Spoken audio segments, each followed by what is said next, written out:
E aí, PhD, como você está? Me diz uma coisa, a sua pesquisa teve resultado negativo e você não sabe o que fazer?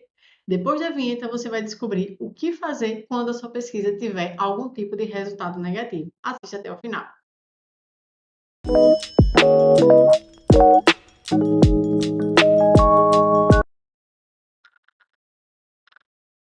O resultado negativo, né, é aquele que vai negar a hipótese do seu trabalho, ou seja, é aquele resultado que vai negar aquele resultado que você esperava. Toda vez que a gente faz a pesquisa, a gente já tem um resultado que a gente espera que vai acontecer. Se ele for o contrário daquilo que a gente espera, tem alguma coisa de errado, concorda? Por exemplo, digamos que você está desenvolvendo um novo medicamento para dor de cabeça, certo? E aí você desenvolveu o produto, fez lá tudo certinho, testou. Quando você testou, você percebeu que aquele medicamento não é mais eficaz do que a dipirona, que é um medicamento tradicionalmente usado para dor de cabeça, ou Dorflex, que é um medicamento padrão para dor de cabeça, certo? Então, se você encontrou que o seu resultado não é melhor do que o que já existe, se o seu produto não é melhor do que o que já existe, então ele não vai ter boa aceitação no mercado. Então, alguma coisa, né, de errada tem ali, tá? Você negou a sua hipótese, o resultado talvez, né, não foi o esperado, e tudo isso tem um impacto, né, importante. Por quê? Porque acaba que um resultado negativo, ele tem a sua importância, certo? Porque ele vai ser crucial para impedir que novas pesquisas continuem por esse mesmo caminho, concorda? Tá? Então, esse resultado negativo ele é crucial porque ele impede a adoção de um tratamento ineficaz, no nosso exemplo aqui, e vai direcionar a pesquisa para outras alternativas. Então, ele dá direcionamentos a novas pesquisas. É basicamente você dizer assim, ó, não vá por esse caminho não, porque eu já fui por esse caminho e vi que não dá certo. Mas existem outras possibilidades, como X, Y, Z. E aí se abrem as novas lacunas de pesquisa, né?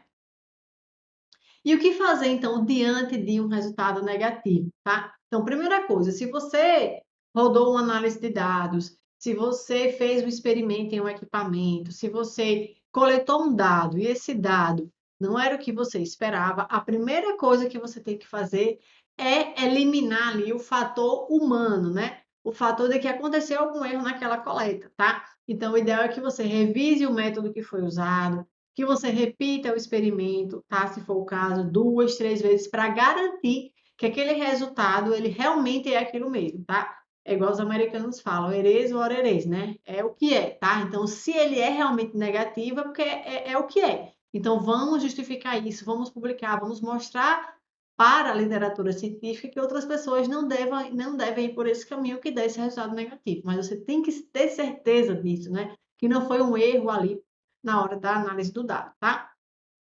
Outra coisa, se certificou que a culpa não foi sua, que não foi culpa do equipamento, que o resultado é isso mesmo, é negativo mesmo, busque o feedback de pessoas mais experientes, de uma mentora como eu, do seu orientador, de colegas da área, converse sobre esse resultado, porque às vezes essas pessoas mais experientes vão te dar alguma ideia, tá, de como fazer com que esse resultado, né, fique correto, não manipulando, óbvio, mas assim, às vezes é o equipamento que está quebrado, às vezes você não soube fazer análise direito, percebe? Então, uma pessoa mais experiente vai te dar alguma ideia de como certificar que o resultado é aquilo mesmo.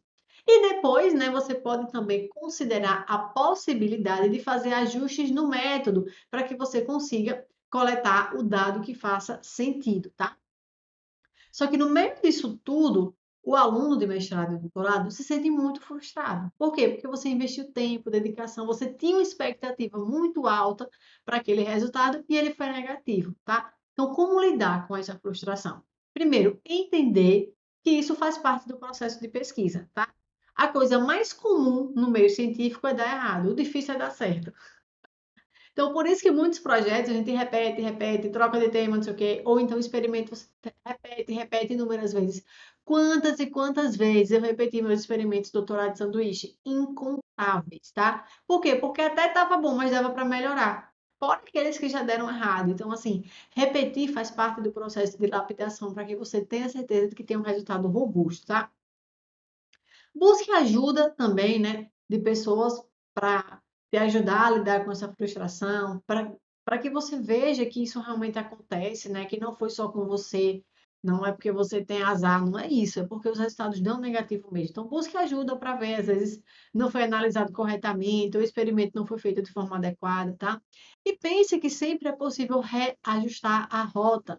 Então, na pós-graduação, a gente precisa ter muita resiliência, ou seja, se adaptar às realidades mais adversas possíveis, tá? Para passar por aquele período. Porque é um período, você não vai viver a sua vida inteira com esse resultado dando errado, né?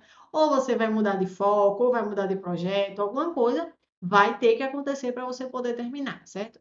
E persista também, porque às vezes você continua, vai fazendo, mexe o parâmetro, mexe outro parâmetro e consegue ajustar aquilo, certo? Então, tudo isso faz parte da pesquisa.